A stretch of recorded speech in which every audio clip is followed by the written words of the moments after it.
What's up guys, this is Rip and the first gameplay of Tekken 7 is out. And oh my god, there's so much stuff to go over. Of course guys, remember this is a location test, graphics are about 50% done, a lot of the CGI art is old and there isn't even music in the game yet. So yes, it's early. But now is the time to provide feedback, so if you want your feedback heard, leave it in the comments below or hit up Tekken on Twitter. First up, there are two new gameplay mechanics that have been introduced in Tekken 7. Number 1. Rage arts. Effectively, supers are finally in Tekken. They're cinematic, time slows down, the camera zooms in, crazy facial expressions, and boom, awesomeness. And in this clip here of Lars' rage art, we see it absorb attacks and damage, so it definitely has some armor properties as well. And of course, there's King's one, picks up Katarina, boom, points at the camera, slams her down, too good. So check it out, I got Kazuya's and Paul's and Leo's and some other ones here. Check it out, hopefully we'll get to see the rest of them before the location test is over.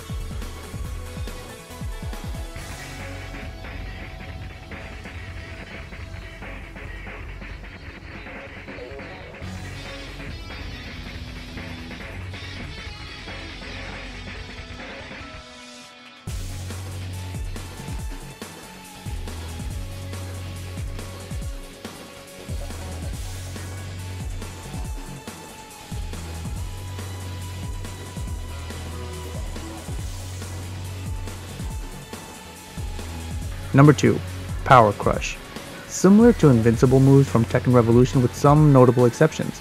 The exceptions are that it absorbs the damage, so it's not exactly invincible, although the attack is still going to continue to come out.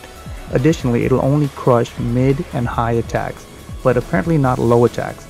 Now, I'm a little nervous about this addition, but we'll see how it plays out. Here's a good example of beating it with a low attack as Brian snake edges underneath. Now, let's talk about changes compared to Tekken Tag 2. A lot of the game actually seems to borrow from Tekken Revolution, so if you really want to practice for Tekken 7, it looks like Tekken Revolution is the way to be practicing. Number 1.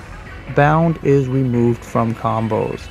As far as we've seen, it functions the same way as it does in Tekken Revolution, with the quick 2-hit bound move still giving a bound effect when not used in a combo. Moves like Lars' forward back 2-1, Law's forward 4-3, or Lisa's up forward 4-4. Now, I know this is going to be a hot button issue for a lot of players, but in general I think it's going to increase the pace of the match. But that's not all. Although bound has been removed, dun dun dun. Number 2. There is a new combo mechanic to extend your combos. Certain attacks like Law's 3-4 sends the opponent spinning through the air and leaves them in a state that allows for follow-up. Now, these attacks that send opponents spinning through the air, that's generally how we used to test people to see if those attacks broke the walls before in Tekken 6. So possibly wall break attacks could be used in combos to leave the opponent in this new follow-up state. So check out the sick Law combo, and also note how high they bounce off the floor during a floor break. This is going to be really useful in floor break stages as well as from throws that can also break the floor. And in addition to that, some stages actually have multiple floor breaks, so maybe you could do some combos that go floor to floor. Number 3. New Wake-Up Mechanics. Getting up off the ground has always been challenging for new players, and again, borrowing from Tekken Revolution, if someone back rolls and you hit them during the back roll, it'll actually send them to the ground, not float them for a juggle. Additionally, there is some sort of neutral wake up where the character seems to stand up straight, but also slide backwards a little bit. I'm not sure what the input is for this, but you know, it's interesting. Also, you can now back roll after toe kicks, after you yourself do a toe kick. And this is a little bit weird, you know, we don't really know how it works yet. Like, can you do multiple toe kicks? Do you have control after the toe kick to decide how to get up? Or is it always back roll you? We don't know. So, you know, we'll figure this out as time goes on, but it's very interesting to see that they added new stuff like this. It basically shows that they're really putting some thought into how people are getting up in the game, and hopefully they'll make it easier for newcomers while leaving some options available for higher level play. Number 4. Backdash and backwalk. The backwalk that was introduced in Tekken Revolution has made its way over to this game as well.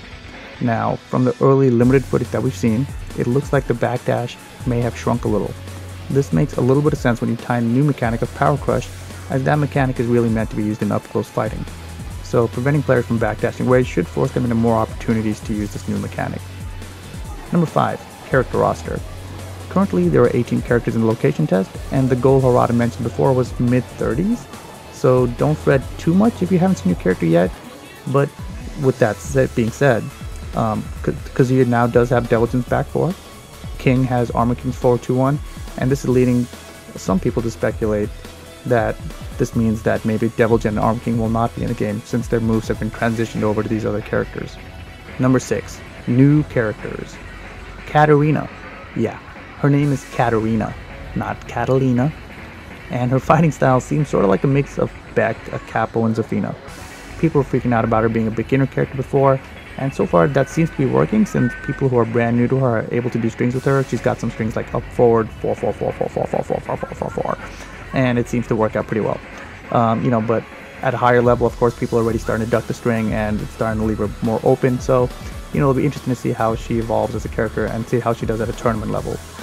The other new character they have is Claudio, who totally reminds me of Maxi from Soul Calibur 2, except more magical. His moveset reminds me a bit of Miguel, but his hands are always glowing, maybe on fire or something. So I haven't really seen a lot about him, but he seems a little bit interesting.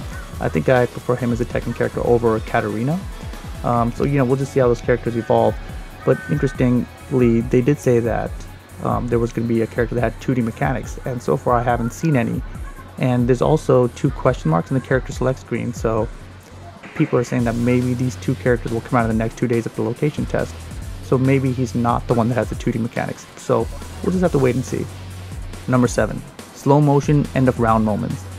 Now this is an interesting new twist, and I'm not even 100% sure how this even works yet. From what I can tell so far, both players must be in rage mode, and when it detects that a hit will kill an opponent, the game will go into a slow motion mode. And this looks really cool when it's working, but we've also seen a case where it triggered without dealing a killing blow. So we're not sure if this was a bug or if it's just how they intend the game to be.